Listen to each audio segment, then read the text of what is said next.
Andrea Seronco è sempre in giro per il Veneto perché sta facendo una cosa bellissima, cioè far capire alle persone che non si mangia solo quello che si mangia a casa o nei propri 5 chilometri, ma cioè, andando magari un po' curiosando oltre il sesto, il settimo, il 10° chilometro, magari si scopre che, Andreas, giusto, c'è un mondo completamente nuovo. Com'è questa ricerca continua di queste peculiarità gastronomiche?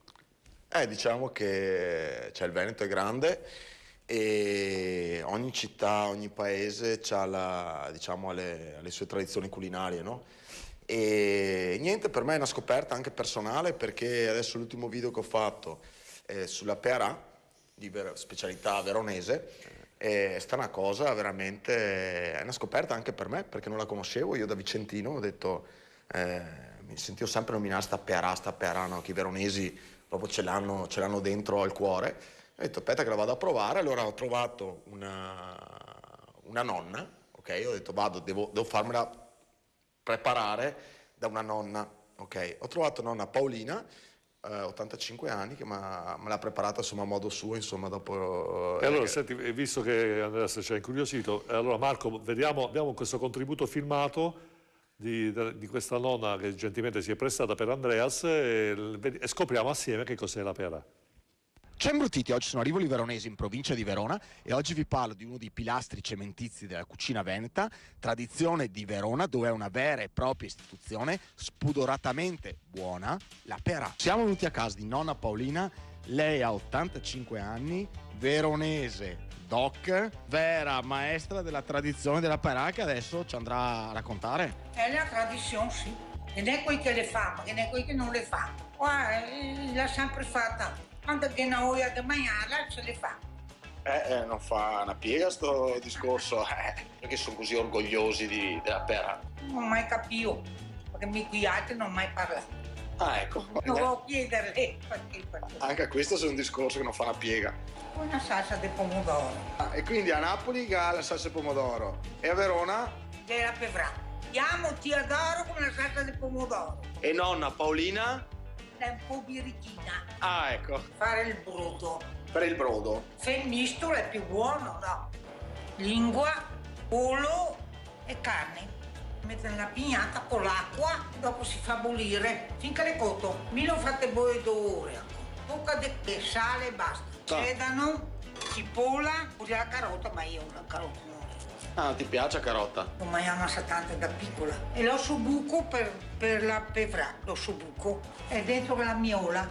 Quella è la miola. Pane nostro e pepe, formaggio, grana padana. Grana padana e grattugiato. Sono 1, 2, 3, 4 e il brodo. Carne. Pepe, te ne va un bel po'. Ecco, nonna Paolina abbonda col pepe, Sì, perché gli di Pevrà. Pane. Pane si mescola. Fino che diventa denso. Ma porca la bissamora. Porca la? Bissamora. L'ultima che metto il formaggio, la miola. Ormai su vece qua.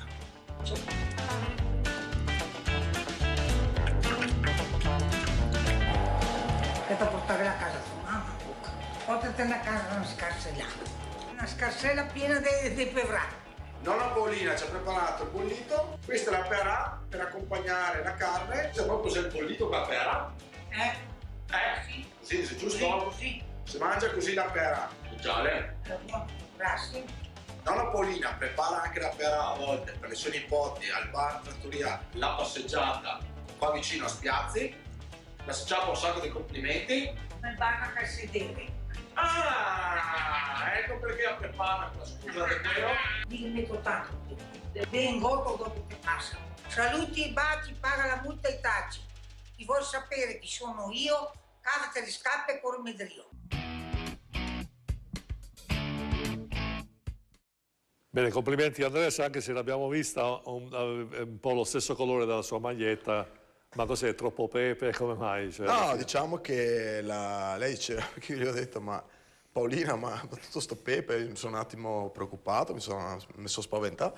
E lei ha detto, sì, perché si chiama Pevrà, a capire. Allora, perché Pevrà vuol dire proprio pepata, già, ok? Che poi la Pearà sarebbe il nome, credo, italiano, la Pevrà, ok, è il nome che utilizzano proprio i veronesi per questa cosa qua, insomma, per questa salsa, questa crema, non so come definirla, ma è una cosa veramente eccezionale, proprio. Bene, complimenti. Ecco, senta, Andrea, se volevo dirle, effettivamente lei che gira sempre in giro così per il Veneto, c'è consapevolezza del valore diciamo, delle capacità culinarie del Veneto? Perché a me sembra che magari ognuno si ritagli un po' il suo orticello e non si sappia. Questo lo dico anche perché comunque il Veneto, quando parliamo di valore della regione, alla fine sarebbe bello che ci fosse una forte consapevolezza noi all'interno di quelle che sono le caratteristiche enogastronomiche per poterle poi, fra virgolette, vendere, fare un po' di marketing anche fuori regione.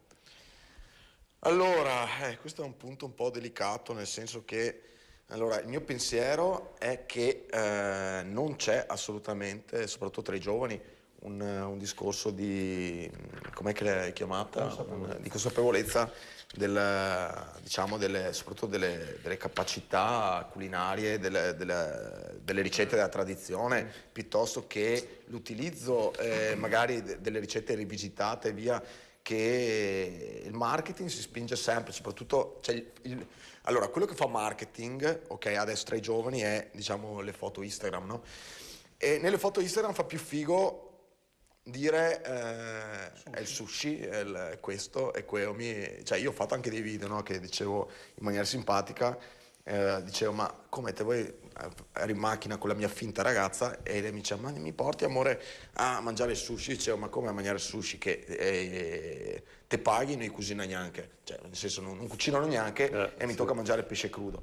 E ecco, per buttarla in ironia, per dire, guardiamo anche quello che abbiamo in casa, perché sarebbe bello riuscire a rendere figo anche questo. Io lo faccio in un modo molto leggero, scherzoso, ma sarebbe bello invece che ci sarebbero tanti modi per poter ingaggiare anche delle persone chiave, ok, che sono sui social, per promuovere le nostre ricette, ok, per renderle fighe, perché una volta che la rendi figa, permettetemi la parola, nel senso non è, cioè deve essere una cosa che ti invoglia, perché si può presentare anche lo spezzatino di musso, ok, spezzatino di asino, che è una ricetta che trovi, è considerata da osteria. Se la prepara un master chef, ok, che la mette proprio che alle donne piace, che le ingolosisce perché c'è solo il pezzettino, quella diventa figa, ok? Ecco, lì secondo me sarebbe la chiave per riuscire a promuovere di più quello che è la nostra arte culinaria, che è differente da quello che sono i prodotti. Ok, prodotti è tutta un'altra. Se mi chiamano, sono pronto io. Anzi. Ad esempio di qualche uno di pronto. No, sì, però qualcosa riguardo l'ho dimostrato, insomma, che lo riesco a fare. Al di là di quello, che adesso ho fatto una battuta, anzi invito Zanellato che se mi dà il contatto, ok, se mi fornisce il contatto, io mi propongo per pubblicizzare questa cosa dell'ostrica rosa, perché mi ha proprio incuriosito. E non la conoscevo sta cosa. E fate conto che la prossima settimana ci sarà per l'ennesima volta una trasmissione Rai che verrà apposta a riprendere questo.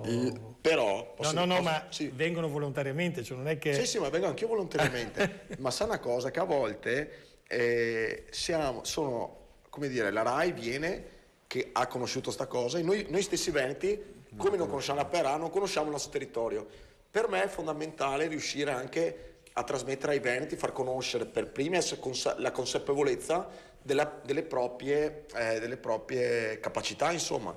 Ecco, quindi mi propongo, vengo a pubblicizzarvi l'ostrica rosa. Allora, assolutamente, allora, quando faremo il video con l'ostrica rosa, ovviamente poi Andrea se verrai qui in trasmissione a farcelo vedere. No, ma se mi passa il contatto davvero. Sì, guarda, mi ha gasato sta cosa. Una bella idea. Tranquillo, vedrai. Anche perché mi ha detto che è un'idea di un giovane imprenditore. Ragazzo, sì. Quindi ci sono due concetti, non solo la qualità, ma si promuove anche la mentalità veneta. E lì è proprio la cosa che piace a me.